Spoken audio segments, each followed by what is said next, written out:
Mi marido me tiró por las escaleras del segundo piso después de golpearme durante 3 horas seguidas. Desperté en el hospital 2 días después, con 6 costillas rotas y la cara tan hinchada que apenas podía abrir los ojos. Fue entonces cuando descubrí que había huido con mi vecina, aquella que me sonreía todas las mañanas. Hola, mis amores, mi nombre es doña Iracema, pero todos me llaman Bema. Tengo 73 años, nací y crecí en Puebla, en el estado del mismo nombre, tierra de chiles en nogada, pero hace ya 40 años que vivo aquí en la Ciudad de México. Llegué a esta gran ciudad por una historia que contaré hoy por primera vez en Internet. Una historia que guardé en el fondo de mi corazón, como quien guarda una espina que duele, pero que no puede sacar. Antes de comenzar, quiero decir que el equipo de este canal, Memorias de la Abuelita, me avisó que habrá un sorteo de 4,000 pesos para celebrar los 50,000 suscriptores. Apenas puedo creer que tanta gente se haya interesado por esta viejita. Para participar es muy sencillo. Suscríbanse al canal, activen la campanita, den me gusta a este video y dejen en los comentarios desde dónde están viendo a esta abuelita. Cuéntenme un poquito sobre ustedes o compartan una historia bonita. Me encantará saber quiénes son mis nietecitos virtuales. Ahora, volvamos a la historia. Nací en 1951 en una casita sencilla en las afueras de Puebla. Mi padre, don Antonio, trabajaba en una fábrica de Talavera. Llegaba a casa todos los días con ese polvo blanco en el cabello que parecía nieve. Yo lo encontraba hermoso, pero hoy sé que aquello fue matándolo poco a poco. Sus pulmones se fueron con ese polvo. Mi madre, doña Guadalupe, lavaba ropa ajena y hacía las mejores tortillas caseras de la ciudad. Éramos pobres, pero nunca pasó por mi cabeza que faltaba algo en nuestra vida. Nuestra casa era pequeña, pero acogedora. 2 cuartos, uno para mi padre y mi madre, otro para mí y mis 2 hermanas, una cocina con fogón de leña que permanecía encendido todo el día, un patio con árboles de mango, guayaba, tejocote y una huerta que mi madre cuidaba como si fuera un jardín de palacio. El olor de mi infancia era de tortillas recién hechas y café de olla. El sonido era de la radio tocando Vicente Fernández y mi madre tarareando junto a él. Los colores eran del vestido floreado de ella, dando vueltas mientras barría la casa, del cielo azul de Puebla que parecía más limpio que cualquier otro lugar del mundo. Mi madre siempre decía: Iracema, cuando encuentres un hombre, asegúrate de que te mire a los ojos igual que tu padre mira a los míos. Y era verdad. Mi padre miraba a mi madre como si fuera lo más precioso del mundo. Incluso después de un día entero trabajando bajo el sol, llegaba y la abrazaba por detrás mientras ella cocinaba. Le daba un beso en la frente. Le preguntaba cómo había sido su día. Un hombre que te respeta todo lo que eres, decía mi padre cuando me veía soñando despierta con las historias de amor de las revistas. Nunca acepté menos que eso, hija mía. Crecí creyendo que el amor era así, simple, respetuoso, lleno de pequeños gestos. Pensaba que todos los hombres trataban a las mujeres como mi padre trataba a mi madre. Inocencia de niña criada en buena familia. La escuela estaba lejos. Caminaba casi 1 hora para llegar, pero no me importaba. Me gustaba estudiar. Soñaba con ser maestra. Tenía facilidad con las letras. Leía todo lo que caía en mis manos. Mi padre, aún con poca educación, me animaba. El estudio es lo único que nadie te puede quitar, hija mía. Hice la normal que preparaba para ser maestra. Me gradué en 1970 con 19 años. Orgullo de la familia. Fui la primera en tener diploma. Mi padre lloró en la graduación, escondido, pensando que nadie lo veía, pero yo lo vi. Y ese llanto valió más que cualquier discurso. Comencé a dar clases en una escuelita cerca de casa, niños de 7 a 10 años, grupo mixto. Adoraba mi trabajo, la pureza de los pequeños, la alegría cuando aprendían a leer una palabra nueva. Me sentía útil, importante, realizada. Fue en esa época cuando conocí a Gerardo. Apareció un día en la escuela trayendo a su sobrino para matricularlo. Alto, moreno, cabello bien cortado, un bigote fino que enmarcaba una sonrisa amplia. Vestía camisa social azul claro, pantalón de lino, zapatos lustrados. No era rico, pero se vestía con esmero. ¿Usted es la maestra?, preguntó mirándome de una manera que me hizo sonrojar al instante. Sí, Iracema Pérez, mucho gusto. El gusto es todo mío, Gerardo Sánchez. Su mano era grande, cálida, firme cuando estrechó la mía. Sentí un escalofrío que nunca había sentido antes. El sobrino entró en mi grupo y, coincidencia o no, Gerardo siempre venía a buscar al niño a la salida. Siempre arreglado, siempre sonriendo, siempre con un halago en la punta de la lengua. Maestra Iracema, usted se ve hermosa cuando enseña, sus ojos brillan. Disculpe el atrevimiento, pero ese vestido parece hecho para usted. Admiro a una mujer estudiada. ¿Hay algo más bonito que la inteligencia? Yo, muchacha del interior criada con valores firmes, pero sin experiencia alguna con el noviazgo, fui cayendo como tonta con cada halago, que era como agua en mi jardín de sueños románticos. Cada sonrisa suya hacía que mi corazón se acelerara como caballo desbocado. Un día me invitó a tomar un agua fresca después de clases. Me puse nerviosa. Nunca había salido sola con un hombre, pero acepté. Le conté a mi madre, que se preocupó. Hija, cuidado, hombre demasiado guapo suele saber que es guapo. Pero mamá, es respetuoso. Ni siquiera ha intentado tomarme de la mano. Todavía, dijo ella con esa sabiduría de quien ya ha vivido. Pero ¿quién escucha consejos de madre cuando el corazón late fuerte? Fui a la cita y fue perfecta. Gerardo era divertido, inteligente, lleno de historias. Trabajaba como vendedor en una mueblería en Puebla.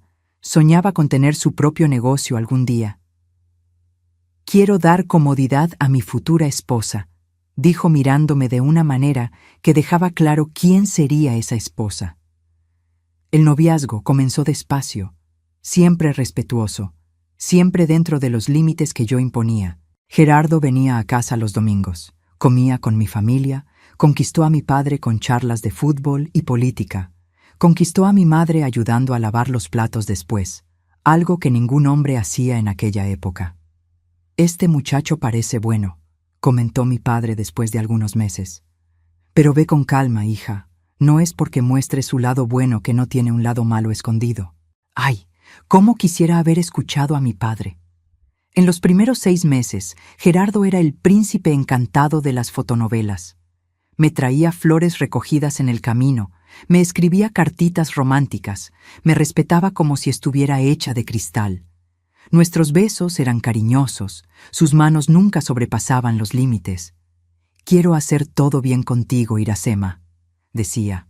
Mereces un hombre que te valore. Y yo le creía, claro que le creía.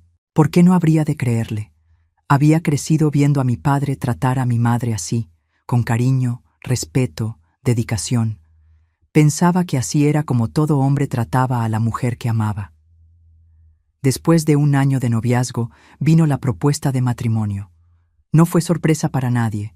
Gerardo ya había conquistado a toda la familia. Ya era presencia segura en las comidas dominicales. Ya me acompañaba a misa todos los domingos.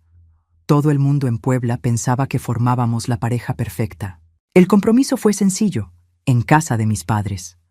Una pequeña fiesta con pastel de chocolate hecho por mi madre, refrescos, botanas.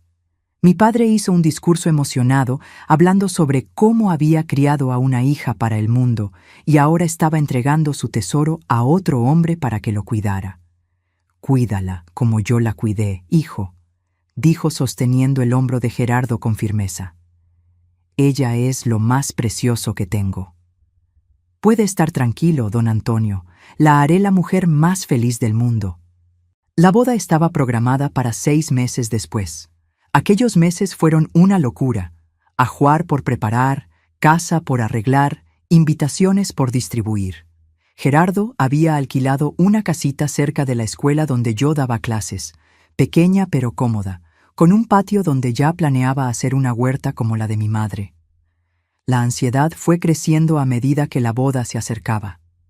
Las tías y primas venían con consejos sobre la noche de bodas, dejándome roja como un chile. Las amigas bromeaban diciendo que me convertiría en mujer de verdad. Mi madre, más sensata, solo me abrazó y dijo: «Hija, recuerda que tu cuerpo es tu templo. Aún casada, tienes derecho a decir no cuando no quieras. Un hombre que te ama lo entenderá y respetará». Consejo que guardé, pero que pronto descubriría que no servía para el hombre con quien me estaba casando. La boda fue en enero de 1972. Yo tenía 20 años, Gerardo 27. La ceremonia fue en la iglesia de San Pedro, donde había sido bautizada. Usé el vestido de novia que mi madre y mis tías cosieron a mano, ahorrando en cada detalle para que yo pudiera tener ese sueño realizado. Cuando entré en la iglesia del brazo de mi padre, vi a Gerardo esperándome en el altar. Aquella sonrisa amplia, los ojos brillantes, el traje alquilado que le quedaba perfectamente. Recuerdo pensar: este es el hombre de mi vida, con él seré feliz para siempre. La luna de miel fue en Acapulco, en una pensión sencilla cerca de la playa. Gerardo había ahorrado meses para darme ese regalo. En aquella época, pasar una semana en la playa era un lujo para gente como nosotros. Fue también la primera vez que dormimos juntos, que nos tocamos de verdad. Gerardo fue cariñoso, paciente con mi inexperiencia, al principio al menos. Después de 2 días, comenzó a mostrar un lado más exigente, más autoritario en la cama. «Mujer mía tiene que satisfacerme como me gusta», dijo una noche, forzándome a hacer cosas que me incomodaban. Tragué el llanto y obedecí. Era mi marido al fin y al cabo. ¿No era eso lo que las esposas hacían, complacer a sus maridos? Volvimos a Puebla y comenzamos nuestra vida de casados. Los primeros meses fueron de adaptación, aprender a cocinar para 2, compartir espacio, conciliar trabajo con las tareas domésticas. Gerardo seguía trabajando en la mueblería, yo dando clases. Nuestros salarios juntos daban para vivir con una comodidad modesta. Poco a poco comencé a notar pequeños cambios en su comportamiento. Críticas con la comida que yo preparaba, preguntas sobre con quién había hablado en el trabajo, exigencias sobre cómo debía vestirme. «Esa falda está muy corta para una mujer casada. ¿Por qué necesitas usar lápiz labial para dar clase a los niños? ¿Quién es ese tal Juan que te espera a la salida de la escuela?» Juan era el conserje de 70 años, pero para Gerardo cualquier hombre que me hablara era motivo de celos. En esa época quedé embarazada por primera vez. Me sentí tan feliz, siempre soñé con ser madre. Cuando se lo conté a Gerardo, sonrió, me abrazó, prometió que sería el mejor padre del mundo. Durante algunas semanas volvió a ser el hombre del que me enamoré. Cariñoso, atento, romántico. Hasta que perdí al bebé en el 3er mes. Sangrado fuerte, dolor, hospital, tristeza inmensa. Cuando volví a casa, Gerardo estaba diferente. Frío, distante, como si la culpa fuera mía. «Debiste haber tenido más cuidado», me dijo una noche. «Trabajando, andando de arriba para abajo, perdiste a mi hijo por descuido». Esa fue la primera vez que lloré escondida en el baño, con el grifo abierto para que él no me oyera. Pero no sería la última. Después del aborto, Gerardo cambió definitivamente. La máscara cayó por completo. El príncipe encantado se convirtió en sapo. Y qué sapo venenoso, Dios mío. Amigos, veo que esta historia se está haciendo larga, pero quiero compartirlo todo con ustedes. Necesito hacer una pausa para pedirles que si les está gustando este relato, me ayuden dando me gusta y suscribiéndose al canal. Cada nueva suscripción es un calorcito en el corazón de esta abuelita. Y no olviden comentar desde dónde están viendo el video. Volviendo a la historia, el primer año de matrimonio terminó con una realidad muy diferente de lo que había soñado. Gerardo ya no era el hombre atento y cariñoso del noviazgo. Ahora era controlador, celoso, siempre de mal humor. Criticaba todo: mi comida, mi ropa, mi forma de hablar. Hasta mi forma de respirar parecía irritarle. «Respiras muy fuerte, ¿cómo esperas que duerma con ese ruido?» Poco a poco fui cerrándome, hablando menos, sonriendo menos, tratando de hacer todo perfecto para no dar motivo de queja. Vivía pisando sobre cáscaras de huevo en mi propia casa. Aún así, seguía creyendo que podíamos funcionar, que solo era una fase difícil, que el Gerardo cariñoso volvería. Después de todo, habíamos sido tan felices al principio. ¿Qué había pasado con aquel hombre? En el segundo año de matrimonio, quedé embarazada nuevamente. Esta vez tomé todas las precauciones. Reduje mi carga de trabajo en la escuela, descansé más, seguí todas las recomendaciones médicas. Gerardo parecía más animado con este embarazo, más protector. Ahora va a salir bien, decía con aquella sonrisa que me había conquistado. Voy a tener mi hijo. Pero en el 5.º mes perdí este bebé también. Complicación diferente, mismo resultado devastador. La tristeza fue aún mayor porque ya sentía al bebé moverse, ya había comenzado a comprar ropita. Esta vez Gerardo no esperó ni a que saliéramos del hospital para mostrar su ira. En el coche, de camino a casa, comenzó: «Hay algo mal contigo. Mujer normal no pierde hijos así. Mi madre tuvo 8 sin problema alguno». El doctor dijo: «¿Qué pasa, Gerardo? No es culpa de nadie». «Es culpa tuya, sí. Tu cuerpo no sirve». Llegamos a casa y él continuó, cada vez más agresivo en sus palabras. Por primera vez, le eché en cara todo lo que tenía atragantado durante meses. ¿Y tú crees que ayudas con tu mal humor, tus críticas, tu manera de tratarme como sirvienta? Fue cuando recibí la primera bofetada fuerte en la cara, arrojándome contra la pared. El sabor de sangre en la boca, el shock más grande que el dolor. «Nunca más me hables así», dijo entre dientes. «Soy tu marido, me debes respeto». Aquella noche, mientras él dormía, pensé en huir, volver a casa de mis padres. Pero sentía vergüenza. ¿Qué pensarían? La hija que no logró mantener el matrimonio, que no logró dar nietos. En esa época, una mujer separada era vista con otros ojos, era fracasada, mujer que no supo retener al marido. Y yo, criada para ser esposa perfecta, no quería esa etiqueta. Así que me tragué el llanto y me quedé. Primer error de muchos. El 3.er año de matrimonio fue cuando todo se descontroló por completo. Gerardo perdió el empleo en la mueblería, pelea con el jefe, algo sobre dinero que desapareció de la caja. Él juraba inocencia, pero sus ojos tenían aquel brillo que había aprendido a reconocer cuando mentía. Quedó desempleado por meses, yo manteniendo la casa con mi salario de maestra, que apenas alcanzaba para lo básico. La bebida, que siempre fue social, se volvió diaria. Primero una cerveza en el almuerzo, después 2, después tequila directo de la botella desde temprano. Ebrio. Se ponía aún peor. Las críticas se convirtieron en insultos, las bofetadas en puñetazos.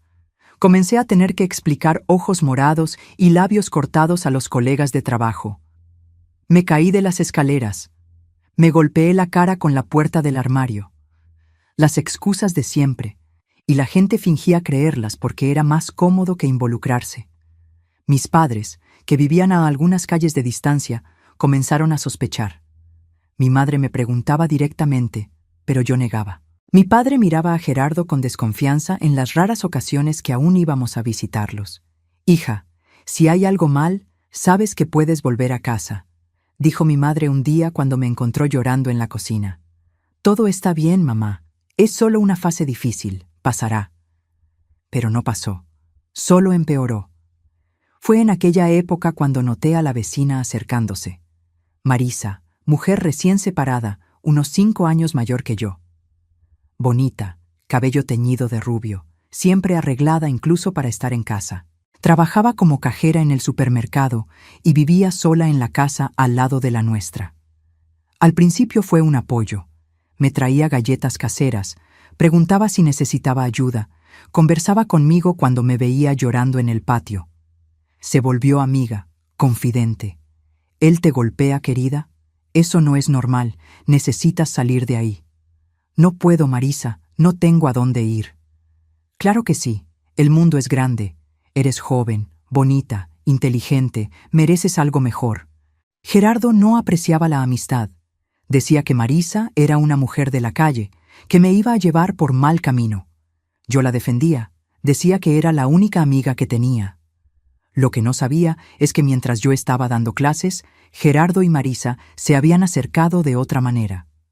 Un día encontré en casa una caja de cerillos de una cantina que quedaba al otro lado de la ciudad. Me pareció extraño. ¿Gerardo? Fui a conocer un lugar nuevo, dijo cuando pregunté. ¿Ahora vas a controlar dónde bebo también? Otra vez sentí olor a perfume diferente en su camisa. Perfume dulce, fuerte. Me tropecé con una mujer en el camión, explicó irritado. Deja de ser neurótica. Las señales estaban todas ahí, pero no quería ver. O tal vez no quería creer que además de todo, me engañaba. El nuevo empleo llegó 4 meses después. Vendedor en una tienda de materiales de construcción. Salario menor, pero al menos era algo. Pensé que las cosas iban a mejorar. Por algunas semanas mejoraron realmente. Gerardo comenzó a beber menos, a sonreír más. Comenzó a arreglarse para trabajar, bañarse bien, ponerse loción. Estás diferente, más animado, comenté un día. La vida está mejorando. Pronto tendremos dinero de nuevo, quizás hasta intentar otro hijo. ¿Otro hijo? Incluso después de todo lo que había pasado, mi corazón se aceleró con la idea. Todavía soñaba con una familia feliz, con un bebé en brazos. Tontería de mujer que no aprende. Fue el día 15 de mayo de 1975. Nunca olvidaré esa fecha, que todo cambió para siempre. Era un viernes lluvioso. Llegué a casa de la escuela más temprano porque el techo de un aula estaba goteando y mandaron a dispensar a los alumnos. Abrí la puerta y escuché una risa. Risa de mujer viniendo de nuestro cuarto. El mundo se detuvo, mi corazón se detuvo. Sabía lo que iba a encontrar, pero aún así no estaba preparada. Entreabrí la puerta. Gerardo y Marisa en mi cama, en el lugar donde yo dormía todas las noches. Cerré la puerta sin hacer ruido, ni siquiera me notaron. Fui hasta la cocina, me senté, me quedé mirando a la nada. No podía llorar, no podía gritar, solo sentía un vacío inmenso. Media hora después, oí la puerta trasera abriéndose y cerrándose. Marisa saliendo a escondidas para no ser descubierta. Después Gerardo salió del cuarto silbando. Cuando me vio sentada en la cocina, se detuvo en medio del camino. ¿Qué estás haciendo en casa a esta hora? Nos dejaron salir antes. Lluvia. Él me miró el reloj en la pared, me miró de nuevo. Vi el momento exacto en que se dio cuenta de que yo sabía. ¿Viste algo?, preguntó, su voz ya cambiando. Vi todo. Tú y Marisa en nuestra cama. Esperaba gritos, bofetadas, negaciones, pero él se rió. Se rió como si fuera un chiste. ¿Y qué vas a hacer, eh? ¿A quién le vas a contar? Me levanté de la silla, las piernas temblorosas. Me voy. Se acabó, Gerardo. Fue cuando él cambió. La risa se convirtió en gruñido. Los ojos se volvieron pequeños, oscuros. No te vas a ningún lado. Eres mi mujer. Solo sales de aquí cuando yo lo diga. No soy cosa para tener dueño. Se acabó. Intenté pasar junto a él, ir hasta el cuarto, recoger mis cosas. Fue cuando el infierno comenzó de verdad. Gerardo bloqueó mi paso con su cuerpo grande, fuerte, cerrando el camino como un muro de carne y odio. Intenté esquivarlo, me empujó hacia atrás. Caí sentada en la silla, el susto mayor que el dolor. No vas a ningún lado, dijo entre dientes. Esta casa es mía, tú eres mía. La casa es alquilada, Gerardo, y yo no soy propiedad. Se acabó, déjame pasar. Intenté levantarme de nuevo. Fue cuando me dio la primera bofetada fuerte en la cara, lanzándome hacia un lado. «¡Cállate, zorra! ¿Ahora me espías? ¿Quién te dio ese derecho?» Otra bofetada más fuerte. Después un puñetazo en el estómago que me dobló por la mitad, sin aire. Caí de rodillas, la visión borrosa por el dolor y las lágrimas. Él me agarró por el cabello, me arrastró por la cocina. ¿Quieres saber por qué estaba con Marisa? Porque ella es mujer de verdad, sabe complacer a un hombre, no es frígida como tú. Me arrojó contra la pared. Mi cabeza golpeó, vi estrellas. Él continuó, cada vez más fuera de control, palabras peores que los golpes, destruyendo la poca autoestima que me quedaba. Ni un hijo puedes darme, vientre seco, inútil. Los golpes vinieron sin parar, puñetazos, patadas, bofetadas. Intenté protegerme, encogerme, pero él era mucho más fuerte. En algún momento dejé de sentir dolor, dejé de sentir cualquier cosa, solo quería que terminara. No sé cuánto tiempo duró. En mi memoria fueron horas, pero tal vez fueron minutos. Solo sé que cuando finalmente paró, yo estaba tirada en el suelo de la cocina, un ojo tan hinchado que apenas se abría, sangre escurriendo de la nariz, de la boca, de un corte en la ceja. Gerardo se quedó mirándome desde arriba, jadeando por el esfuerzo de golpearme. Después escupió en el suelo a mi lado. Si intentas salir de nuevo, te mato. ¿Entendiste? No respondí. No tenía fuerza ni para hablar. ¿Entendiste?, gritó pateándome en las costillas. Entendí, conseguí murmurar. Él se alejó, tomó las llaves, la cartera. Voy a salir. Cuando vuelva quiero la cena lista y tú con mejor cara. Ponte hielo en esa cara. Está demasiado fea. Y salió. Me dejó allí en el suelo, sangrando, sin ayuda, sin consuelo, sin nada. Me quedé acostada por un tiempo que pareció infinito. Cada respiración dolía, cada movimiento era agonía. Pero algo dentro de mí decía que necesitaba salir de allí, que si me quedaba, él me mataría. Me arrastré hasta el teléfono en la sala.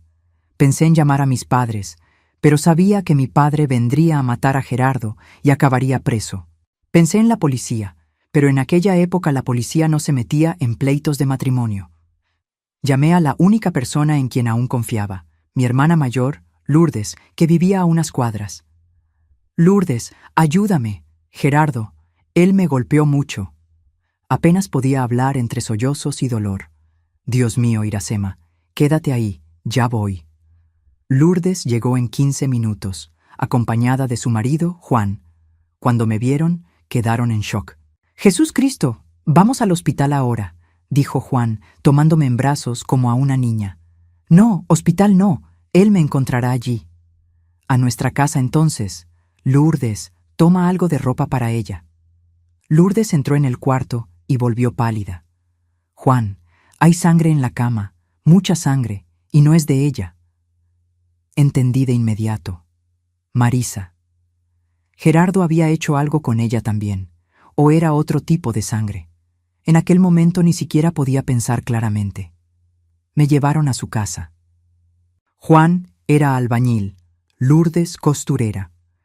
Tenían una casita modesta, pero arreglada, con 2 hijos pequeños que abrieron mucho los ojos cuando me vieron en ese estado. Tía Sema se cayó de la escalera, explicó Lourdes rápidamente, mandando a los niños al patio. Ella limpió mis heridas, puso hielo en los hematomas, me dio analgésicos.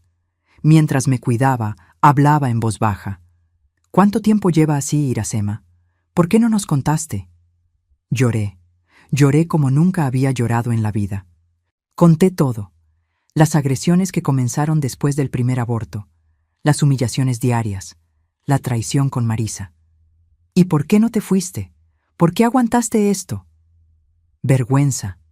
Pensé que podía arreglarlo, que él cambiaría. Juan, que escuchaba todo desde la puerta, negó con la cabeza. Él no va a cambiar, cuñada. Hombre que golpea a una mujer solo empeora, nunca mejora. Aquella noche dormí en casa de mi hermana. Sueño pesado de medicamentos y agotamiento. Cuando desperté por la mañana, cada centímetro de mi cuerpo dolía. El rostro tan hinchado que apenas me reconocí en el espejo del baño. Dios mío, ¿qué hice con mi vida? Lourdes me convenció de presentar una denuncia. Fuimos a la delegación, yo cojeando, apoyada en ella, usando lentes oscuros para esconder los hematomas más visibles. El policía que nos atendió parecía aburrido. Anotó todo con cara de quien ya había escuchado esa historia 1000 veces. ¿La señora quiere presentar una denuncia contra su marido? Sí, quiero. Sabe que necesitará un examen médico forense, ¿verdad? Y que él puede ser detenido. ¿Es eso realmente lo que la señora quiere? Va a destruir la vida del hombre. ¿No quiere pensarlo mejor? destruir la vida de él. ¿Y quién se preocupaba por mi vida destruida? Pero me tragué la indignación. Estoy segura. Quiero presentar la denuncia. Hice el examen médico forense. Lista de lesiones, múltiples hematomas en rostro y cuerpo, corte en la ceja izquierda que necesitó 6 puntos, 2 costillas fracturadas, traumatismo en la cabeza, lesión en el riñón. El médico que me examinó susurró mientras anotaba: si la señora vuelve a casa, él la matará la próxima vez. No volví. Me quedé en casa de mi hermana mientras la policía buscaba a Gerardo. 3 días después, recibí la noticia. Había desaparecido, llevándose ropa, documentos, abandonando el empleo. Huyó como el cobarde que es, dijo mi cuñado. Mejor así, lejos de ti. Pero aún faltaba un detalle en toda esta historia. Marisa, la vecina, la amante, la amiga. Ella también había desaparecido. Nadie la había visto desde aquel día. En el 4.º día, recibí una visita inesperada en casa de mi hermana, el dueño de la tienda donde Gerardo trabajaba. Disculpe la molestia, doña Iracema. Sé que está pasando por un momento difícil, pero Gerardo desapareció sin recoger su último pago, y la señorita Marisa también ha desaparecido. Se fugaron juntos, dije, con la voz más firme de lo que esperaba. Parece que sí, pero antes vino a la tienda, tomó un adelanto que no debía haberle dado y se llevó algunos materiales de construcción en el coche de ella. ¿Qué materiales? Cemento, cal, herramientas. Me pareció extraño. Por eso vine a preguntar si usted sabe algo. No sabía, pero un escalofrío recorrió mi espalda. Cemento, herramientas y la sangre en la cama. Una semana más pasó. Mis hematomas comenzaron a mejorar. Podía caminar sin tanto dolor. Mis padres, que estaban visitando a mi tía enferma, volvieron y quedaron horrorizados con mi estado y mi historia. Debiste habérmelo contado antes, hija, dijo mi padre, con los ojos llorosos. Te habría sacado de allí desde la primera bofetada. Tenía vergüenza, papá. Pensé que los decepcionaría. ¿Decepcionarnos? Nunca. La única decepción fue ese hombre que escogimos tan mal. Comencé a rehacer mi vida. Pedí licencia médica en la escuela. La directora, muy comprensiva, me aseguró que mi puesto estaría allí cuando volviera. Fui a vivir con mis padres nuevamente, en mi cuarto de soltera que seguía intacto, esperándome. Me estaba reconstruyendo día tras día cuando la bomba cayó. Era una mañana de junio, casi un mes después de la huida de Gerardo. La policía apareció en casa de mis padres. Doña Iracema, encontramos a su marido. Mi corazón se heló. ¿Había vuelto? ¿Venía a buscarme? ¿A matarme? ¿Dónde? En la pequeña finca de la señora Marisa Gómez, en las afueras de la ciudad. Los dos estaban allí. Estaban. El policía intercambió miradas incómodas con su colega. La señora necesita acompañarnos. Me llevaron a dicha finca, un pedazo de tierra pequeño que ni sabía que Marisa poseía. Allí, una escena de película de terror. Policías por todas partes, cintas acordonando áreas, gente cavando un agujero en el suelo. ¿Qué pasó aquí? Su marido y la señora Marisa tuvieron un desacuerdo. Desacuerdo. Qué palabra tan extraña para describir lo que vi a continuación. El cuerpo de Marisa estaba en una fosa improvisada en el fondo del terreno. Había sido agredida brutalmente, como yo, pero ella no tuvo la misma suerte. Murió por las heridas. Gerardo intentó esconder el cuerpo en una mezcla mal hecha de cal y cemento, los materiales que tomó de la tienda. ¿Y él? Pregunté en shock. Intentó huir cuando llegamos. Se resistió, estaba armado, hubo intercambio de disparos. Entendí lo que no decían. Gerardo también estaba muerto. Los días siguientes fueron confusos. Dar declaraciones, escuchar detalles que no quería saber, entender lo que había sucedido. Por lo que la policía descubrió, Gerardo y Marisa planeaban fugarse juntos. Él me golpeó aquel día y fue a encontrarse con ella en la finca, donde habían acordado reunirse. Llevó los materiales de construcción porque pretendía hacer reformas en el lugar. Tenían planes de vivir allí, pero hubo una pelea violenta. Los vecinos de la finca oyeron gritos, pero no intervinieron. Zona rural, cada quien en lo suyo. Cuando los gritos cesaron, vieron a Gerardo cavando un agujero de madrugada. Solo denunciaron porque días después sintieron un olor fuerte, extraño, viniendo de la propiedad. Debería sentir rabia hacia Marisa. Traicionó mi confianza, durmió con mi marido, planeó fugarse con él. Pero solo podía sentir lástima. Al final, conoció al mismo Gerardo que yo, el monstruo detrás de la máscara, y pagó con su vida. Los periódicos de la ciudad se festinaron con la historia. Crimen pasional termina en tragedia. Mi nombre aparecía en todas partes. Mi foto de boda junto a la foto del cuerpo siendo retirado de la finca. Me convertí en la viuda del asesino. Ya no podía andar por la calle sin sentir las miradas, los cuchicheos. Las madres sacaban a sus hijos de mi aula. No querían que la mujer del asesino enseñara a sus pequeños. Una semana después, la directora me llamó. Iracema, sabes que te aprecio mucho, pero los padres están presionando a la escuela. No podemos... Perdí el empleo que amaba, la profesión que había elegido. Todo por causa de un hombre que nunca merecí tener en mi vida. Pasé meses en depresión profunda. No salía del cuarto, apenas comía. Mis padres, preocupados, llamaron médico, sacerdote, hasta curandera. Nada ayudaba, me ahogaba en la culpa. ¿Y si hubiera percibido antes cómo era Gerardo? ¿Y si hubiera denunciado las primeras agresiones? Marisa estaría viva hoy.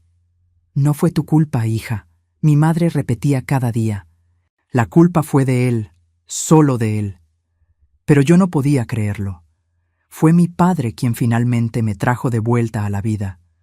Un domingo de septiembre entró en mi cuarto con 2 boletos de autobús en la mano. ¿Para dónde son?, pregunté, la voz ronca de tanto llorar. Para la Ciudad de México, lugar bonito, grande, lejos de aquí. ¿Y por qué 2 boletos? Uno para mí, uno para ti. Vamos a empezar de nuevo, hija. Allá nadie nos conoce, nadie sabe nuestra historia. Podemos ser nuevos otra vez.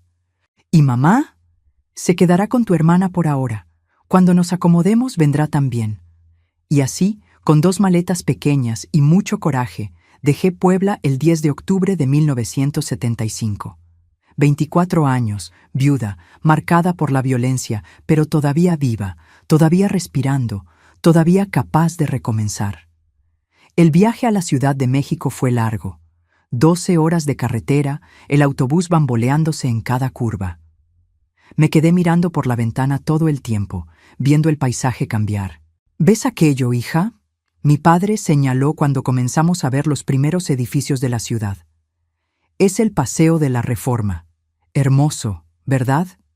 Era hermoso. Las avenidas amplias, los edificios altos, el bullicio de la ciudad. Tan diferente a Puebla de tierra rojiza y montañas. Allí, en aquel momento, sentí algo que no sentía hacía meses. Esperanza. Llegamos sin lugar para quedarnos, sin empleo, sin conocer a nadie. Pero nos teníamos el uno al otro y la determinación de construir algo nuevo. Mi padre, hombre práctico, ya tenía un plan. Los primeros días nos quedamos en una pensión sencilla en el centro. Él salía temprano todos los días, volvía por la noche, cansado, pero optimista. Hay trabajo aquí, hija, mucho trabajo. La ciudad está creciendo, hay construcción por todas partes. Una semana después, llegó con las llaves de un cuartito de alquiler en la colonia Roma, barrio sencillo pero decente. 2 semanas después, ya estaba trabajando como ayudante de obra en una construcción. Y yo tardé más en encontrarme. El miedo aún me paralizaba, las pesadillas aún me despertaban sudando en medio de la noche. Las marcas, visibles e invisibles, aún dolían. Pero la gran ciudad tiene eso de bueno. Nadie pregunta de dónde vienes o qué hiciste. Todo el mundo está demasiado ocupado con sus propias vidas. La Ciudad de México me acogió como madre que recibe al hijo perdido. El aire, las montañas rodeando la ciudad, todo parecía decir: bienvenida, estás en casa ahora. En los primeros meses viví como sombra. Salía poco, hablaba menos, me escondía en casa mientras mi padre trabajaba. El cuartito en la Roma era pequeño pero limpio. Un solo ambiente con un baño diminuto, 2 camas individuales, una estufa de 2 hornillas, una mesita. Lujo para quien no tenía nada. Por la ventana veía un pedacito del Ángel de la Independencia entre los edificios. Ese pedacito se volvió mi obsesión, mi consuelo en las noches de insomnio. Me quedaba mirando las luces reflejadas, contando coches, soñando con lugares distantes donde nadie conociera mi nombre o mi historia. «Necesitas salir, hija, tomar el sol. Serénate», insistía mi padre. Los fines de semana me arrastraba al parque de Chapultepec, todavía salvaje en aquella época. Caminábamos, pies en el pasto, el sol calentando nuestros rostros. Poco a poco, la tensión en mis hombros fue disminuyendo. El nudo permanente en la garganta se fue aflojando. Fue en el parque donde conocí a Lupita, vendedora de elotes que montaba su carrito colorido todos los domingos. Mujer indígena, fuerte, de sonrisa fácil y ojos que veían mucho más allá de lo que mostrábamos. «Estás cargando demasiado peso, muchacha», me dijo un día mientras me entregaba el elote caliente. «No fuiste hecha para cargar tanto». No sé por qué, pero aquellas palabras simples abrieron la compuerta. Comencé a llorar allí mismo, frente a ella, frente al carrito, frente a los otros clientes. Lloré como niña perdida. Lupita no se asustó, no hizo preguntas. Solo vino hasta mí, me abrazó fuerte, me llevó detrás del carrito donde tenía un banquito de madera. «Llora todo, llora hasta secarte». Después platicamos. Lloré durante 1 hora. Ella se quedó allí, pasando la mano por mi espalda, murmurando palabras de consuelo. Cuando finalmente paré, exhausta, me ofreció agua, un tamal, un pañuelo limpio. «Ahora cuenta». Y conté. Por primera vez desde que llegué a la Ciudad de México, conté toda la historia a alguien que no era de la familia. Hablé de Gerardo, de las agresiones, de Marisa, de las muertes, de la huida para recomenzar. Lupita escuchó todo sin interrumpir. Cuando terminé, sostuvo mis manos entre las suyas. Manos pequeñas, blancas de maestra entre manos grandes, callosas de la vendedora de elotes. «Sobreviviste, muchacha. ¿Sabes lo que eso significa? Que eres más fuerte que todo lo que te pasó». Sobreviviente. Nunca había pensado en mí misma así. Siempre me veía como víctima, como fracasada, como mujer que no logró retener al marido o ver las señales de peligro. «Ven a trabajar conmigo», continuó Lupita. «No en el parque. Tengo una fondita pequeña en el mercado de la Merced. Necesito ayuda y tú necesitas motivo para salir de casa». Mi padre se mostró receloso al principio. Extraño, hombre desconocido. Pero cuando conoció a Lupita y a su marido, Sebastián, cambió de opinión. Vio en ellos lo que yo había visto: personas buenas, genuinas, sin segundas intenciones. Comencé a trabajar en la fondita en enero de 1976. Lavaba platos, limpiaba mesas, ayudaba en la caja. Al principio era difícil. El ruido del mercado me asustaba, los hombres me ponían tensa, cada grito me hacía saltar. Pero Lupita tenía paciencia infinita. «Un día a la vez, muchacha. Hoy es solo hoy. Mañana es otro día». El salario no era mucho, pero ayudaba en los gastos. Pronto mi madre pudo reunirse con nosotros en la Ciudad de México. Alquilamos un departamento más grande en la Colonia Condesa, 2 habitaciones ahora, una para mis padres, otra para mí. Lujo absoluto después del cuartito apretado. Con mi madre cerca, mejoré más rápido. Ella trajo de Puebla las antiguas recetas que tanto amaba, las macetas de plantas que cultivaba en el alféizar de la ventana, los bordados coloridos que daban vida a las paredes blancas. Trajo el olor de casa, de infancia, de tiempos más simples. «Esta ciudad es buena», decía mientras regaba las plantas. «Tiene aire libre, tiene horizonte. Respiramos mejor aquí». Y respiraba, realmente, cada vez más profundo, cada vez con menos miedo. Las pesadillas se fueron espaciando. Comencé a dormir noches enteras, a despertar descansada. Comencé a sonreír de nuevo, primero tímidamente, después con más frecuencia.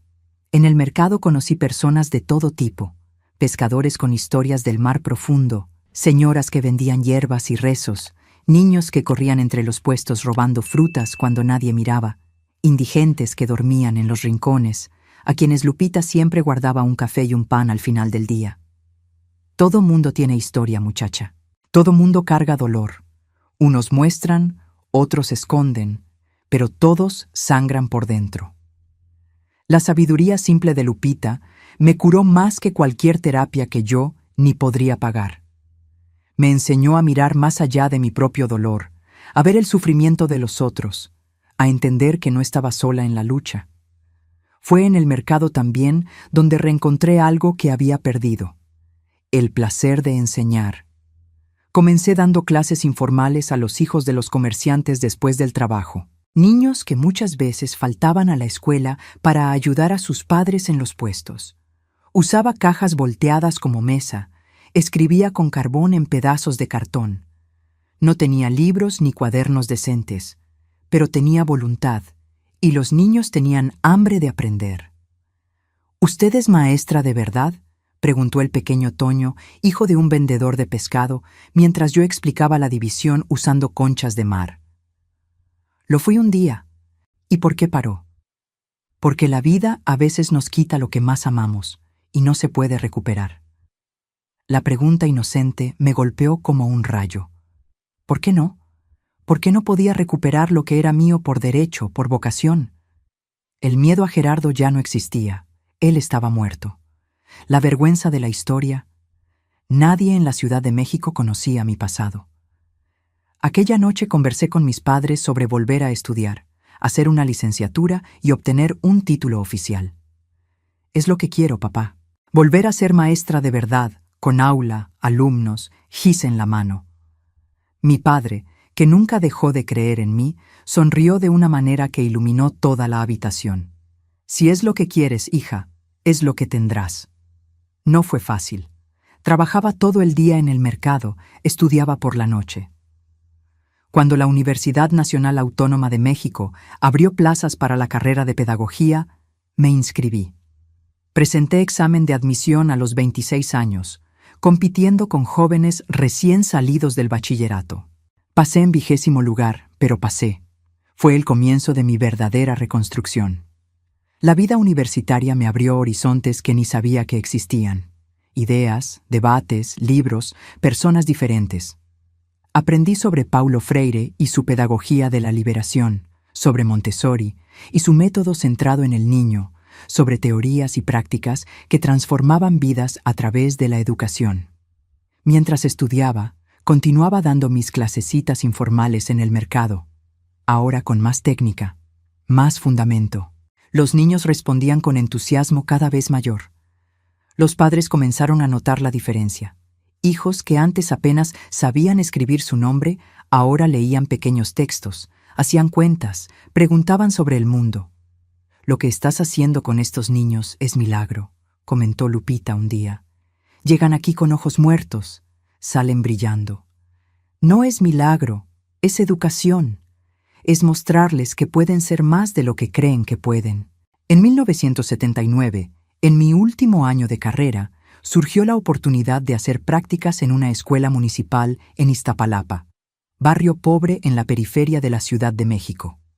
Quedaba lejos, el transporte público era precario, el salario casi simbólico. Pero era un aula de verdad, era la oportunidad de volver a hacer lo que amaba. Me dieron un grupo de alfabetización, 30 niños entre 6 y 10 años, muchos repetidores, algunos que nunca habían pisado una escuela antes. El aula era pequeña, sofocante, con pupitres rotos y un pizarrón rajado, pero para mí era un palacio. El primer día miré a aquellos niños, cabellos despeinados, ropas muchas veces demasiado grandes o demasiado pequeñas, miradas que iban del miedo a la curiosidad, de la agresividad a la esperanza.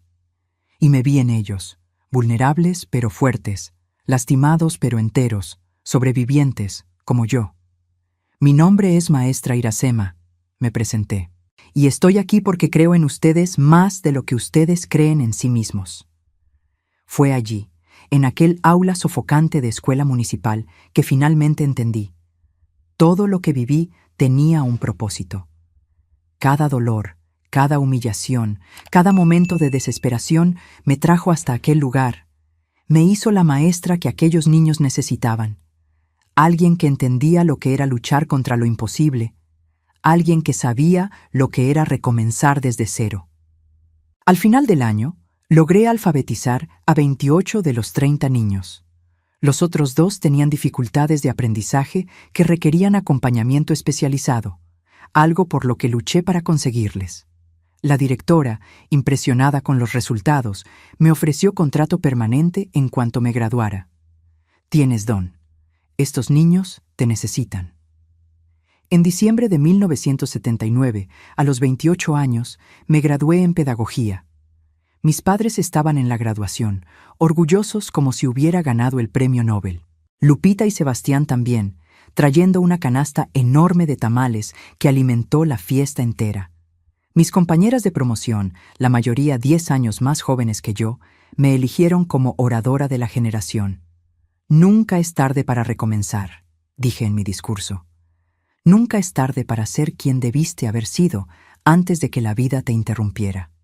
La vida finalmente entraba en cauce. Tenía profesión, tenía propósito, tenía familia y amigos que me amaban. El pasado aún dolía cuando lo tocaba, pero ya no sangraba. Fue cuando el pasado vino a tocar a mi puerta. Era una tarde de marzo de 1980. Estaba en el aula enseñando a mis pequeños a leer cuando la directora apareció en la puerta. Iracema, hay alguien que quiere hablar contigo. Es urgente. En el pasillo, una mujer me esperaba. Unos 50 años, cabellos canosos, rostro marcado por la vida. No la reconocí de inmediato. Iracema, soy Nidia, hermana de Gerardo. El mundo se detuvo. El nombre que no oía desde hacía casi 5 años, que evitaba incluso pensar. Gerardo, el hombre que casi me mata, el hombre que mató a otra y murió huyendo de la policía. ¿Qué quieres?, conseguí preguntar, la voz temblorosa. Necesitamos hablar. Es sobre mi sobrino. ¿Sobrino? Gerardo no tenía hijos, no conmigo, no contigo, con Marisa. La revelación cayó como bomba. Marisa estaba embarazada cuando murió. Había un niño, un hijo de Gerardo, andando por el mundo. Ella tuvo al bebé antes. Antes de lo que pasó, continuó Nidia. Lo dejó con mi madre cuando fue a encontrarse con Gerardo en aquella finca. Nadie sabía, ni siquiera la policía. ¿Y por qué me estás buscando ahora? Mi madre murió el mes pasado. El niño se quedó conmigo, pero estoy enferma. Cáncer. Ya no puedo cuidarlo. ¿Y qué tiene que ver conmigo? Tú eras la esposa de Gerardo. Legalmente eres la pariente más cercana después de mí. ¿Me estás pidiendo que cuide al hijo del hombre que casi me mata, con la mujer con la que me traicionó? Ella bajó los ojos, avergonzada. Sé que es mucho pedir, pero el niño no tiene la culpa. Tiene 4 años. Es una criatura inocente. ¿Dónde está ahora? En el coche con mi marido. ¿Quieres verlo? No quería. Quería huir, gritar, negar aquella realidad absurda, pero una fuerza mayor que el miedo me hizo decir que sí. Fuimos hasta el estacionamiento. Un coche viejo estaba estacionado bajo un árbol. Un hombre sentado al volante saludó cuando nos vio. En el asiento trasero, un niño miraba por la ventana. Niño pequeño para su edad, cabellos negros, ojos grandes. Cuando me vio, sonrió. Una sonrisa que conocía bien, la misma sonrisa que un día me encantó en el rostro de Gerardo. Tía Nidia, ¿quién es esta señora? Es una amiga, Lucas, una amiga que va a cuidar de ti unos días. Días. Ella había dicho días, pero sus ojos decían otra cosa. No puedo. Hablé en voz baja para que el niño no oyera. Es demasiado para mí. Él no tiene a nadie más. Irá a un orfanato. ¿Por qué no buscaste a la familia de Marisa? Busqué. Nadie quiso saber nada. El padre dijo que su nieto murió junto con su hija. Miré al niño nuevamente. Ya no veía a Gerardo en él, ni a Marisa. Solo veía a un niño asustado, confuso, a punto de perder lo poco de estabilidad que conocía. Dame tiempo para pensar. No tengo tiempo, Iracema. La quimioterapia comienza mañana. No puedo cuidarlo así. Un día. Dame un día. Ella dudó, luego asintió. Vuelvo mañana a esta misma hora. Si no quieres quedarte con él, iré directamente a asistencia social. Pasé la noche en vela. Caminé por el parque hasta la madrugada, conversando con la luna, con las estrellas, con los fantasmas de mi pasado. ¿Cómo podría criar al hijo de Gerardo? ¿Cómo miraría ese rostro todos los días y no vería al hombre que destruyó mi vida? Pero, ¿cómo podría condenar a un niño inocente a crecer sin familia, sin amor? Yo, que sabía lo que era estar marcada por una historia que no elegí. Por la mañana, todavía sin respuesta, fui a dar clase. Miré a mis alumnos, niños que me habían enseñado tanto sobre perdón, sobre recomenzar, sobre ver más allá de las cicatrices. Pensé en el pequeño Lucas, que no pidió nacer de esos padres, que no pidió ser abandonado. En el receso, llamé a mis padres. Necesito contarles algo. Es complicado. Expliqué todo. Esperé la reacción negativa, el shock, la negativa. Tráelo a casa, dijo mi madre simplemente. ¿Qué? Al niño, tráelo a casa. Si va a ser tu hijo, va a ser nuestro nieto también. Mamá, es hijo de Gerardo. Y el niño no tiene la culpa de quién es el padre o la madre. Por la tarde, cuando Nidia volvió, ya tenía mi respuesta. Me quedaré con él. Ella lloró. Sacó de su bolso una carpeta con documentos, acta de nacimiento, cartilla de vacunación, algunas fotos. Gracias. Sé que no merecía esto de ti. Lucas vino hasta mí, curioso pero cauteloso. Me agaché para quedar a su altura. Hola, Lucas. ¿Me recuerdas? Soy Iracema. Vas a vivir conmigo. En mi casa hay un parque muy cerca. ¿Te gusta ir al parque? Los ojitos brillaron. Me gusta. La abuelita nunca me llevaba. En ese momento, mirando a aquel niño que llevaba la sangre del hombre que casi me mata, tomé la decisión más importante de mi vida. El pasado no definiría mi futuro ni el suyo. Llevé a Lucas a casa ese mismo día. Mis padres lo recibieron con los brazos abiertos, sin dudarlo, sin juzgar.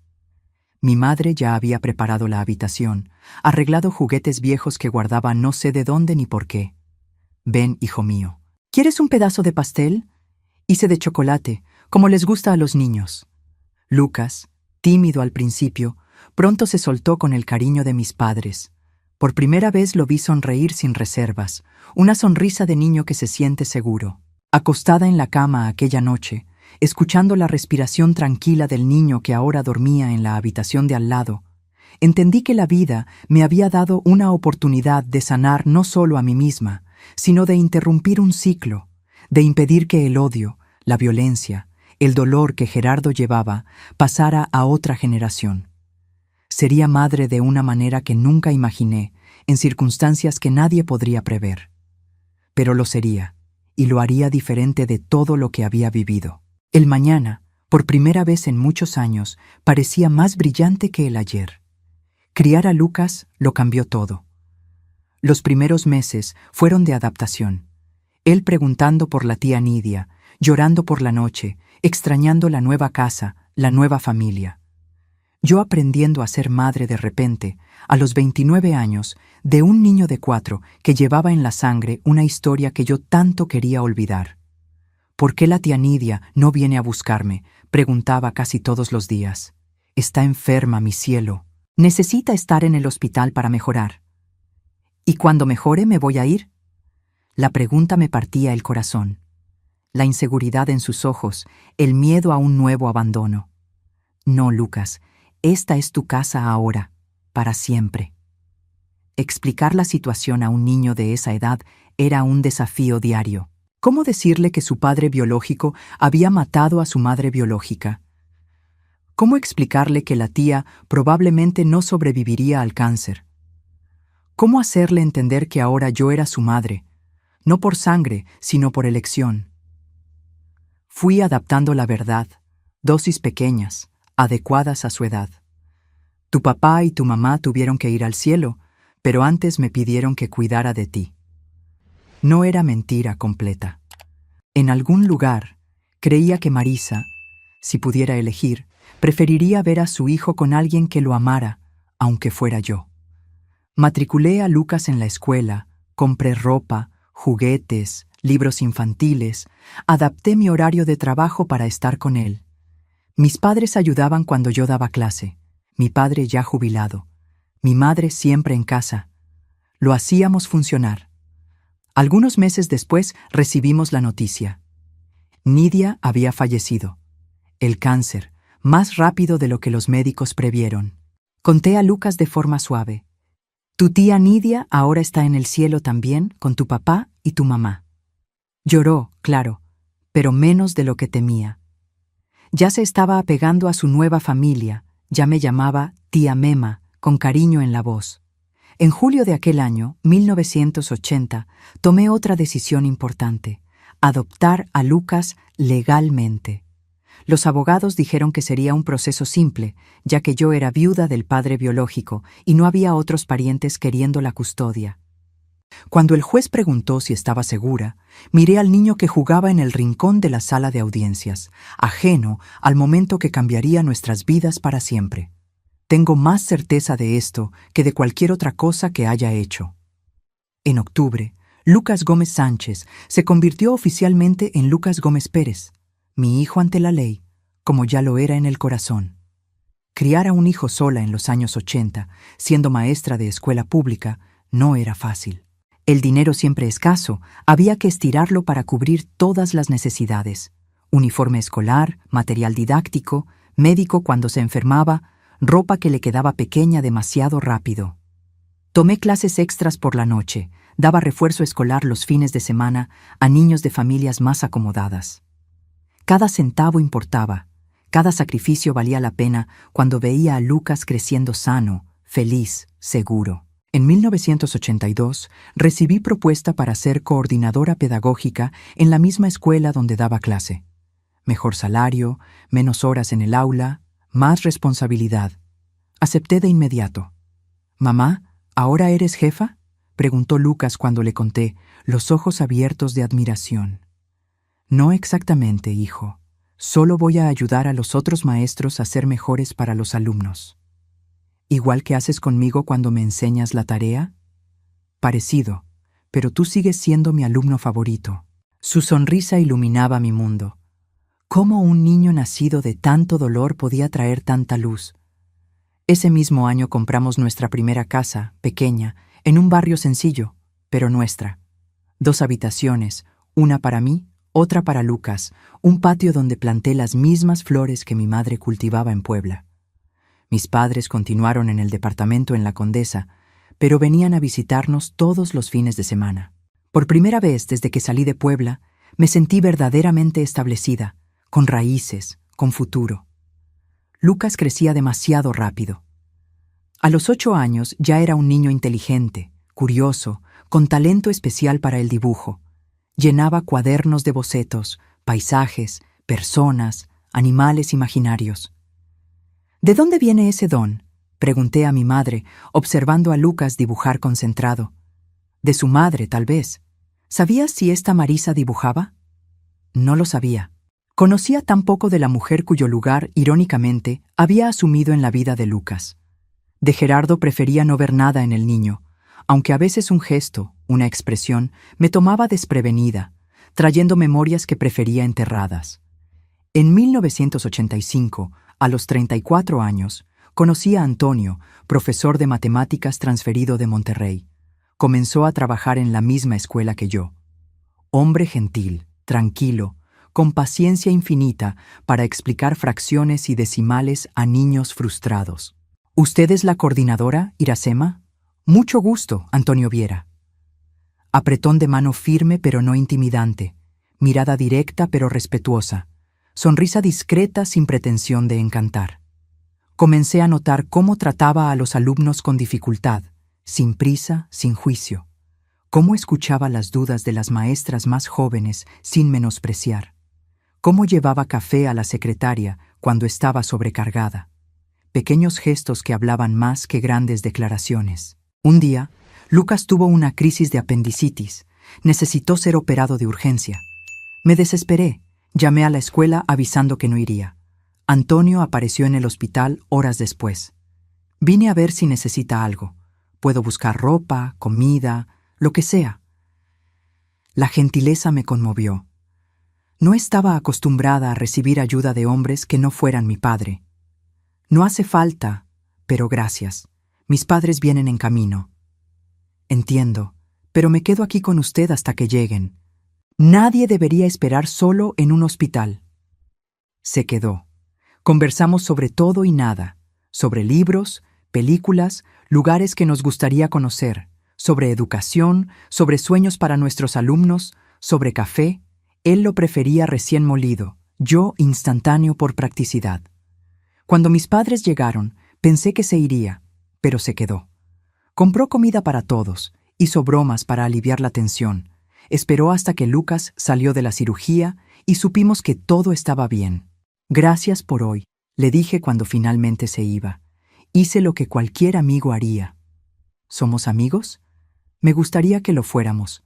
La amistad se convirtió en cenas quincenales, las cenas en paseos dominicales, los paseos en besos tímidos cuando Lucas dormía. Tuve miedo, tanto miedo. Los recuerdos de Gerardo aún me atormentaban. La violencia, la traición, el dolor. ¿Cómo confiar en otro hombre?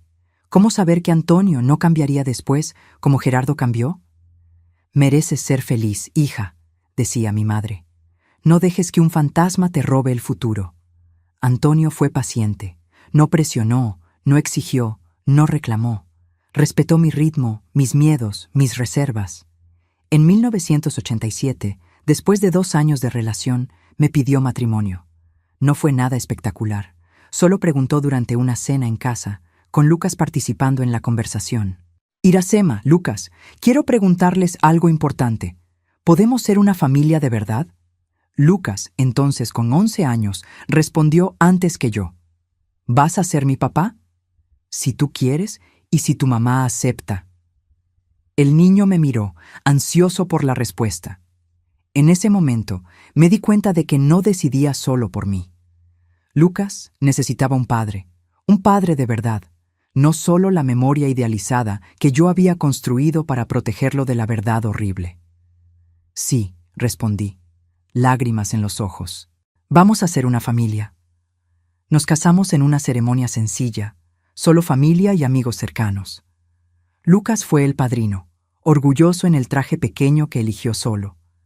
Mi padre entregó a su hija por segunda vez, ahora con certeza en el corazón de que sería un final feliz. Antonio se mudó a nuestra casa. No necesitamos luna de miel ni grandes cambios. La transición fue natural, como si él siempre hubiera pertenecido allí. La primera vez que Lucas lo llamó papá fue durante un partido de fútbol en el patio. Balón improvisado con calcetines, porterías hechas con zapatos. «Papá, mira lo que sé hacer». Antonio se quedó inmóvil. Me miró como pidiendo permiso. Asentí, el corazón rebosante. «Te estoy viendo, hijo. Muy bien». Lucas corrió a abrazarlo. Los dos allí, en el atardecer de domingo, unidos no por sangre, sino por algo más fuerte. Elección, amor, respeto. En 1988 recibí invitación para ser directora de una escuela nueva en un barrio marginado. Desafío inmenso, estructura precaria, niños en situación de riesgo, maestros desmotivados. Dudé. Es demasiado, confesé a Antonio. Con Lucas, con la casa, con todo. Puedes hacerlo, Iracema. Si alguien puede transformar esa escuela, eres tú. Y si fracaso, no lo harás. Pero si ocurre, estaremos aquí, tu puerto seguro. Acepté. La escuela primaria Nueva Esperanza se convirtió en mi segundo hogar. Llegaba temprano, salía tarde, conocía a cada alumno por su nombre, a cada familia, cada desafío. En un año, redujimos la deserción escolar en un 60%. En 2, mejoramos los índices de alfabetización. En 3, teníamos huerta comunitaria, biblioteca improvisada con libros donados, clases de música los fines de semana.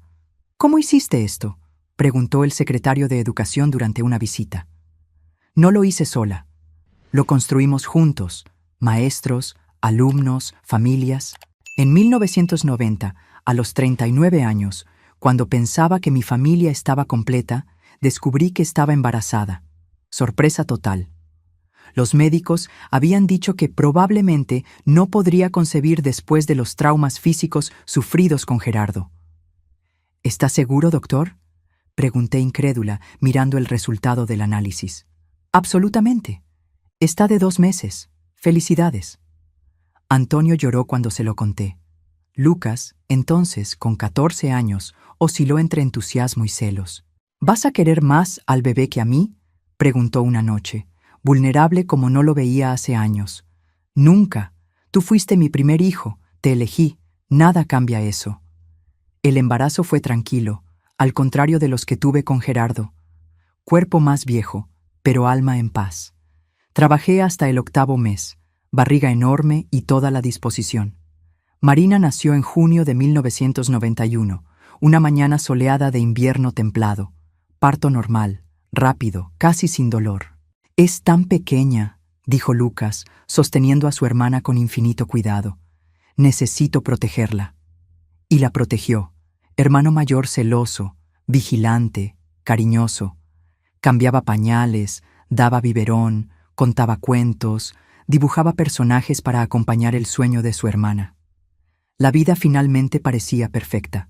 Familia completa, carrera estable, casa propia, los fantasmas del pasado cada vez más distantes, recuerdos que ya no dolían tanto. Hasta que en 1992, Lucas, entonces con 16 años, hizo la pregunta que más temía. Mamá, necesito saber la verdad sobre mi padre biológico. Estábamos solos en casa. Antonio había llevado a Marina a vacunar. Lucas me esperaba en la cocina cuando llegué del trabajo, expresión seria, determinada. ¿Por qué esto ahora, hijo? Necesito la partida de nacimiento original para un documento de la escuela. Vi su nombre, Gerardo Sánchez. Investigué en la biblioteca, encontré noticias antiguas. Me quedé helada. Las noticias, el asesinato, la fuga, el tiroteo con la policía, mi nombre en los titulares como viuda del asesino. Todo lo que intenté protegerlo. Hijo, ¿es verdad? ¿Él mató a mi madre biológica? ¿Te golpeaba? Me senté, piernas temblorosas. El momento que había postergado por 12 años finalmente había llegado. Es verdad, Lucas, pero es más complicado que lo que cuentan las noticias. Y le conté todo, la historia completa, sin suavizar, sin ocultar. Él merecía la verdad, por más dolorosa que fuera. Le conté sobre el noviazgo, el matrimonio, las primeras agresiones, los abortos, la bebida, el desempleo, Marisa, la traición, la fuga, el día en que Gerardo casi me mata. Le conté sobre la finca, sobre cómo la policía encontró los cuerpos, cómo Nidia apareció años después con él todavía bebé, cómo tomé la decisión más importante de mi vida, ser su madre a pesar de todo. Lucas escuchó en silencio, lágrimas silenciosas descendiendo por el rostro que ya mostraba rasgos del hombre que sería en breve. Entonces soy hijo de un monstruo, dijo finalmente, la voz entrecortada. No, Lucas, eres hijo mío, de quien te crió, te amó, te educó. Pero su sangre corre en mí. ¿Y si soy como él? ¿Y si un día yo? Nunca serás como él. ¿Sabes por qué? Porque creciste con amor, con respeto, con valores. Gerardo no tuvo eso. ¿Cómo puedes estar segura? Porque te observo desde hace 12 años. Veo cómo tratas a tu hermana, cómo respetas a las niñas en la escuela, cómo ayudas a los más débiles. Tu carácter ya está formado, hijo, y es hermoso. Lloró en mis brazos. Lloró como cuando era pequeño y tenía pesadillas. Pero esta vez la pesadilla era real, era su origen, era su sangre. Gracias por quererme, mamá, incluso después de todo lo que él te hizo. Fue la mejor decisión que tomé en mi vida. Tú me salvaste tanto como yo te salvé a ti. Y era verdad. Lucas me dio propósito cuando más lo necesitaba. Me enseñó a confiar nuevamente, a amar sin miedo. Me hizo creer en segundas oportunidades cuando pensaba que mi vida había terminado. Aquella noche, cuando Antonio volvió con Marina, le conté lo que había sucedido. Él entendió, como siempre. Voy a hablar con él, de hombre a hombre. Los dos se quedaron horas en el patio, hablando bajo las estrellas. No sé qué dijo Antonio, pero cuando volvieron, Lucas estaba más ligero, más sereno. Papá dice que quiere adoptarme oficialmente, comentó Lucas más tarde, para que yo tenga su apellido también. ¿Puedo? Claro que puedes, si es lo que ustedes dos quieren. Quiero ser un Viera como ustedes.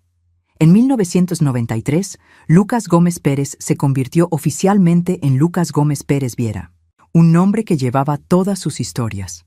La biológica en el Gómez, la de la madre que lo eligió en el Pérez, la del padre que lo aceptó en el Viera. La vida siguió. Lucas se graduó de la preparatoria con excelentes notas. Ganó beca para la Facultad de Arquitectura, el don del dibujo encontrando propósito profesional. Marina creció espabilada, habladora, curiosa sobre todo.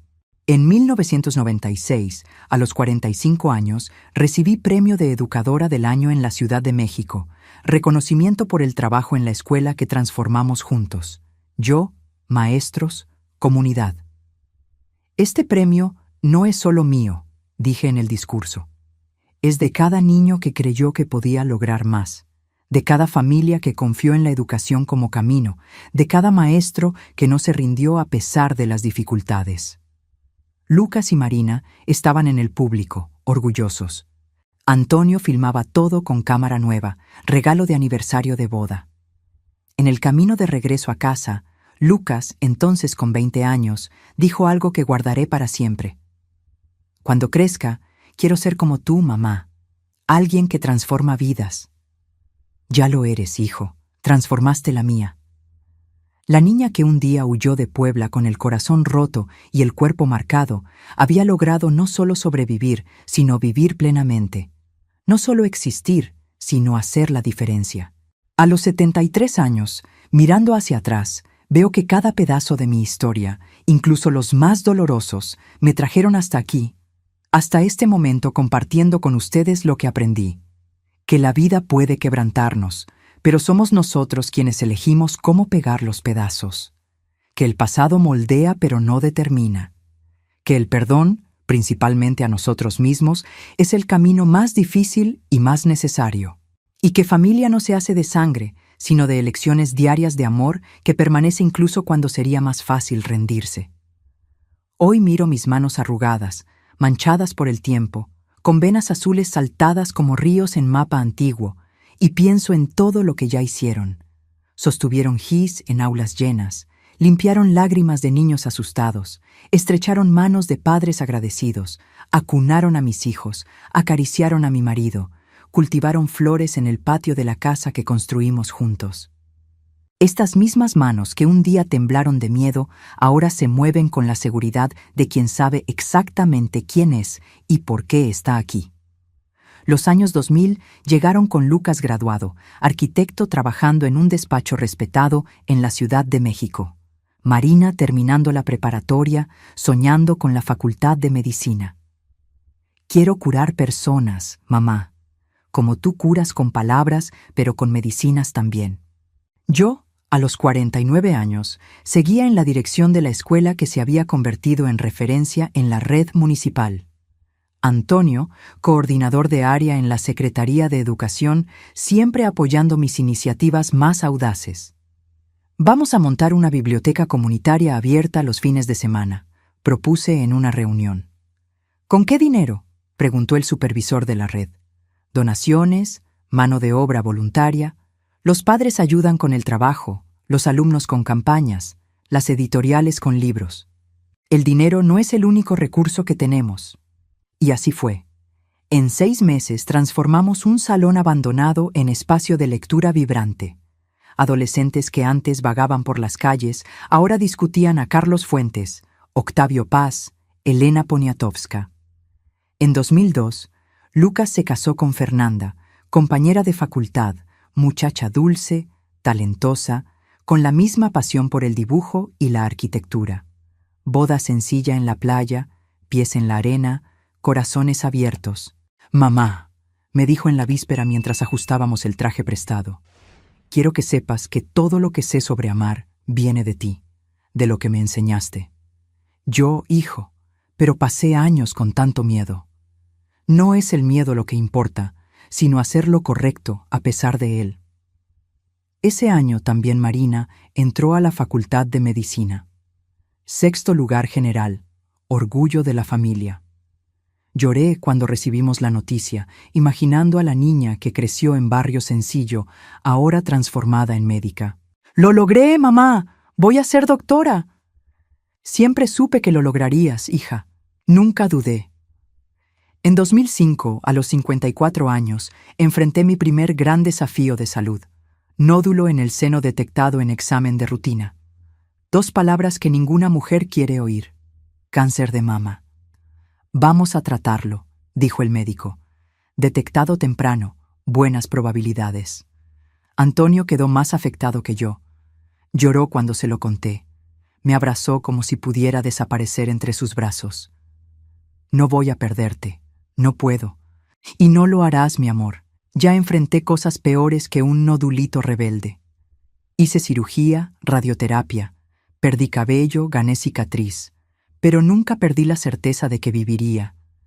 Tenía tanto por hacer todavía, tantos niños por ayudar, tantos momentos con mi familia por disfrutar». Lucas y Fernanda venían todos los días después del trabajo.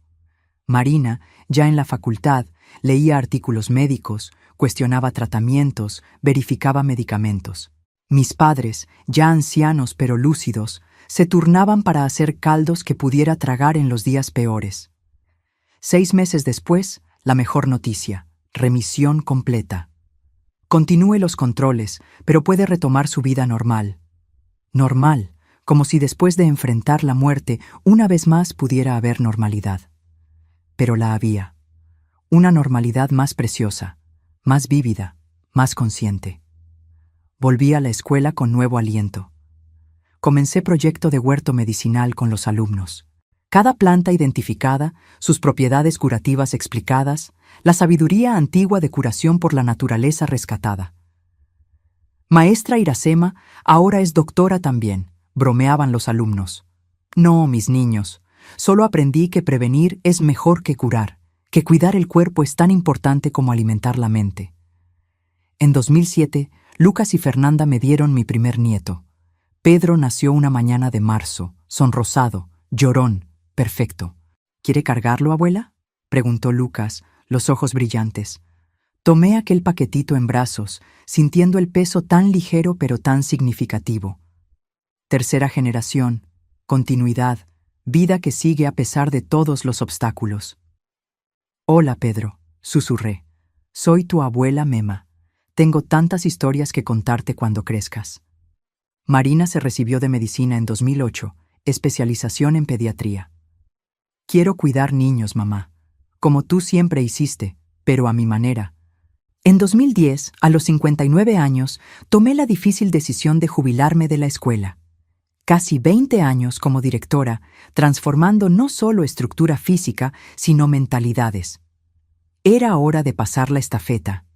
«Pero maestra Iracema, la escuela es usted», argumentó el nuevo secretario de Educación, queriendo convencerme de quedarme. «No puede ser. Una escuela pertenece a la comunidad, a los alumnos, a los padres, a los maestros. Si depende de una sola persona, no es una institución, es un proyecto personal». Pasé meses preparando a mi sucesora, maestra joven, dedicada, llena de ideas propias. Creé manuales, documenté procesos, compartí lecciones aprendidas en la práctica que ninguna universidad enseña. «¿Cómo sé si estoy lista?», preguntó en mi último día. Nunca estamos totalmente listos, pero siempre estamos dispuestos a aprender y mejorar. Es suficiente. La jubilación abrió nuevo capítulo. Tiempo para viajar con Antonio, conocer lugares que solo veíamos en fotos. Tiempo para visitar a Lucas y familia, ahora con segundo nieto en camino. Tiempo para acompañar la carrera de Marina, que iniciaba residencia en hospital infantil. Tiempo, finalmente, para intentar reconciliar el pasado. En 2012, a los 61 años, hice el viaje que había postergado por décadas. Volví a Puebla. ¿Estás segura de que quieres ir?, preguntó Antonio, preocupado. No es necesario. Sí lo es. Tengo que cerrar el círculo. Puebla había cambiado. Crecido, modernizado, perdido mucho del aire provinciano que recordaba. Pero algunas cosas permanecían. La catedral aún dominaba el centro. Las montañas aún abrazaban el horizonte. El calor aún derretía el asfalto en enero. Visité la casa donde crecí, ahora comercio, tienda de ropa. Visité la escuela donde di las primeras clases, aún funcionando, nuevos maestros, nuevos niños, mismos desafíos. Visité lugares que evitaba en los recuerdos, la casa donde viví con Gerardo, el mercado donde compraba víveres, la iglesia donde me casé por primera vez. ¿Buscando a alguien, señora?, preguntó el joven dependiente en la farmacia, que antes era la tienda del señor Juan. Buscando fantasmas, respondí sonriendo, pero creo que se han ido. Y se habían ido, realmente. Mirando aquellas calles, aquellas construcciones, ya no sentía el peso aplastante del pasado. Ya no veía a Gerardo en cada esquina, ya no oía sus gritos en cada eco. Veía apenas una ciudad, ni buena ni mala, solo un lugar donde parte de mi historia ocurrió. El tercer día visité el cementerio. No para ver la tumba de Gerardo, nunca supe dónde fue enterrado, ni quería saberlo. Fui a ver a mis suegros, que murieron mientras yo aún estaba casada. Personas sencillas que no lograron controlar al hijo que criaron, pero que siempre me trataron con cariño. Descansen en paz, murmuré, dejando flores simples. No guardo rencor. Y realmente no guardaba. El tiempo había suavizado incluso aquellos recuerdos más dolorosos. La rabia, el miedo, el resentimiento, sentimientos que consumen más a quien los lleva que a sus destinatarios. Había aprendido a soltarlos. Volví a la Ciudad de México más ligera, como si hubiera dejado en Puebla las últimas ataduras que aún me retenían al pasado. ¿Cómo fue?, preguntó Antonio cuando me recogió en la terminal. Liberador. En 2015, a los 64 años, perdí a mi madre. Derrame cerebral súbito, muerte rápida. Estaba regando las plantas del balcón cuando simplemente se desplomó. Cuando la ambulancia llegó, ya se había ido. Dolor diferente de todos los anteriores. No el dolor traumático de la violencia, no el dolor del abandono o la traición. Dolor natural, parte del ciclo de la vida. Hija que entierra a madre, orden esperado, pero nunca realmente aceptado. Parecía estar tan bien, lamentó mi padre en el velorio, pareciendo haber envejecido décadas en un día. Estaba bien, papá, feliz, rodeada de amor. Qué mejor forma de partir. Mi padre la siguió 8 meses después. Murió de nostalgia, dijeron los vecinos. Tal vez. O tal vez simplemente ya no sabía vivir sin la compañera de casi 60 años. Almas gemelas que ni la muerte logró separar por mucho tiempo. Heredamos su departamento. No tuvimos corazón para venderlo. Lo transformamos en espacio comunitario donde ofrecía clases gratuitas de alfabetización para adultos. Forma de honrar a mi madre, que tanto valoraba la educación, y a mi padre, que decía que el estudio es lo único que nadie te quita. En 2018, Marina se casó con colega médico, Rodrigo, anestesiólogo, hombre tranquilo que traía paz a mi hija, siempre tan intensa, tan apasionada por todo lo que hacía. Él me calma, mamá. Es como puerto seguro en la tormenta que soy. Los mejores matrimonios son así, hija, complementarios. Uno trae lo que el otro necesita. El mismo año, Lucas y Fernanda tuvieron la tercera hija. Ya tenían a Pedro y Julia. Ahora llegaba la pequeña Iracema. Le pusimos tu nombre, mamá. ¿Estás segura? Absolutamente. Queremos que sepa de dónde viene, que lleve el nombre de la mujer más fuerte que conocemos. En 2020, el mundo se detuvo con la pandemia. A los 69 años me vi aislada en casa. Grupo de riesgo, lejos de los nietos, de las actividades comunitarias, de la vida que había construido. Antonio y yo nos reinventamos, aprendimos tecnología, videollamadas, redes sociales, aplicaciones de mensajería. Continué alfabetizando adultos, ahora por la pantalla de la computadora. Contaba cuentos a los nietos por video, hacía pan con Marina a distancia, cada una en su cocina.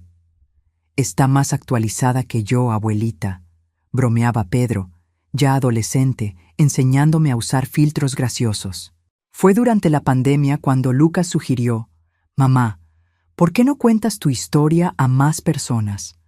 Puede ayudar a quienes están pasando por momentos difíciles».